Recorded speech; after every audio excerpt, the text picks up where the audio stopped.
Welcome students, and today we are going to start with the third unit of our subject computer application businesses. And for today's lecture we are going to start with understanding strategy. So as this is the first aspect of the third unit, it seems only natural to start with a discussion of what strategy is and what it is not. First, consider the following strategy statements drawn from actual documents and announcements from well-respected companies. Our strategy is to be the low-cost provider. We are pursuing a global strategy. The company strategy is to integrate a set of regional acquisitions. Strategy is to provide unrivaled customer service.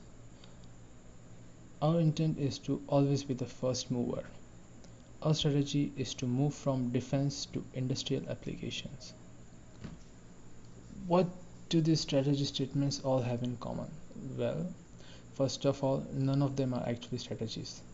They represent tactics, goals, objectives, and descriptions, but not strategies. They are mere strategic threads, small components of overall strategies. The problem is that in recent years, strategy has become something of a buzzword. Whenever we want to sound smart and demonstrate our business acumen, we just make sure the word strategy shows up in our ideas. The result is that we now refer to many mundane and uninteresting aspects of the business as being strategics, when they are really only small pieces of the overall business strategy. So then, what is strategy? Being clear about what strategy is will help us understand more clearly what strategy is not. In some simple terms, strategy can be understood as a differentiator between what one ought to do and what one ought not to do to achieve their goals. Strategy originally comes from the Greek word strategos, meaning the art of the general.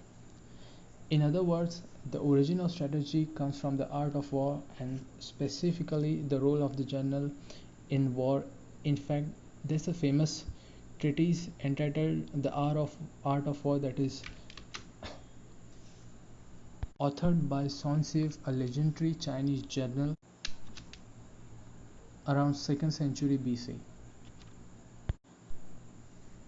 Considering the art of war to be one of the greatest masterpieces on strategy, in the art of war, the goal is to win. Winning is good and losing is very, very bad. Can you imagine the great Hannibal saying something like, "Our strategy is to beat Rome"? No, Hannibal's goal was to defeat Rome. His strategy was to bring hidden strength against the weaknesses of his enemy at the point of attack to achieve that goal, such as crossing the Alps when the enemies did not believe he could. The general has multiple units that must work together to win the battle and the war. The way the general adds value to the battle is by providing high level orchestration and vision that he can see what the field commanders cannot see. The general think about the whole and they work to coordinate all the necessary pieces, even sacrificing some pieces when necessary in order to ensure that the overall goal is achieved. We sometimes think of businesses modern day war, but the casualties are more frequently investor pocketbooks rather than human lives. The challenge of the executive is similar to challenge of the ancient general. The modern day executive needs to develop a set of complex tactics and activities that lead to a victory. So how do we know what a strategy is, or if we do not have a strategy, how do we formulate one? Strategy provides clear and concise answers to 4 key questions. First, where do we compete? In other words, what competitive arenas or markets will we be active in? We define markets as industrial product markets. Within those industries and geographic markets we compete. Second, what unique value do we bring to win in those markets? In other words, why do our customers choose our products and services when they could choose the products and services of any of our competitors. What is a unique value proposition? This could be customization, styling, reliability, etc. Third, what resources and capabilities do we utilize to deliver that value? Having exceptional human capital, superior technology, unrivaled network connections, or a unique reputation. Resources generally refer to things we have in our toolbox. These things can be tangible, such as diamond mine or an oil field, or they can be intangible, such as reputation or capabilities, etc.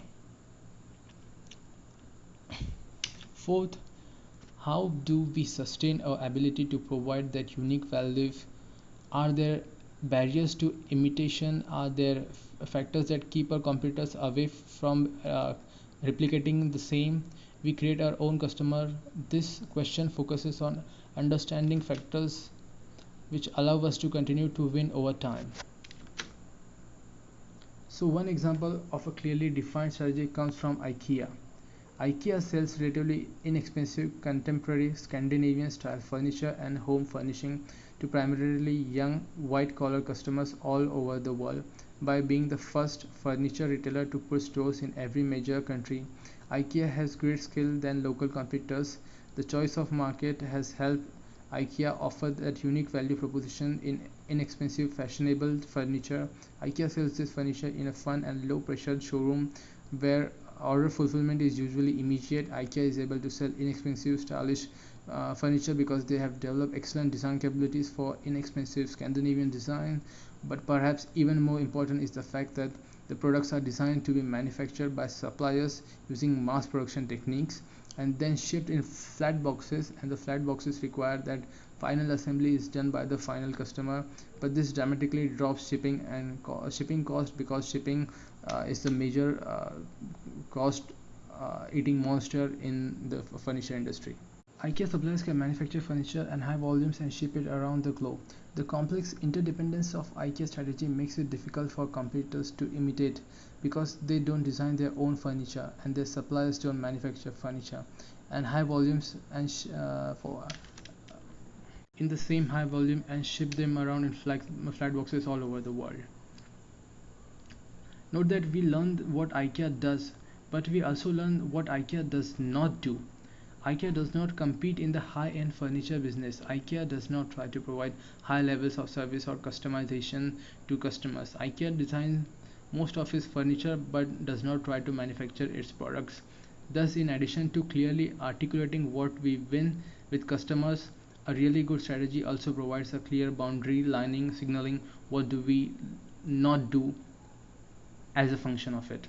Also important to note that we have discussed briefly over the last few minutes is not in any way intended to be comprehensive, and there are many important perspectives that are excluded. For example, Henry Mintzberg, one of the most well respected business strategists of our day, would want to emphasize the important differences between an intended strategy and emergent strategy and a really realized strategy. He would want you to know that sometimes strategy is really more about what you actually do rather than what you intended to do.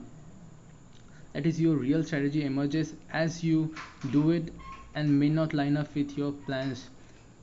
Other strategists would not want me to leave out the importance of staging or timing. You may have a great plan, but it may not execute as you wanted because of your timing. Successfully orchestrating a plan requires uh, doing it in the exact time steps as you intended it to be in. In conclusion, since we cannot adequately cover every expert opinion in just a few minutes, I really want to focus your attention on the 4 questions we discussed before. As you strategically analyze companies or develop your own strategy, you need to have compelling answers to these 4 questions. First, where do we compete? Second, what unique value do we bring to the table in those markets? Third, what resources and capabilities do we utilize to deliver that value? And fourth, how do we sustain our ability to provide that unique value When you have these answers, you will be able on your way to articulating a clear strategy.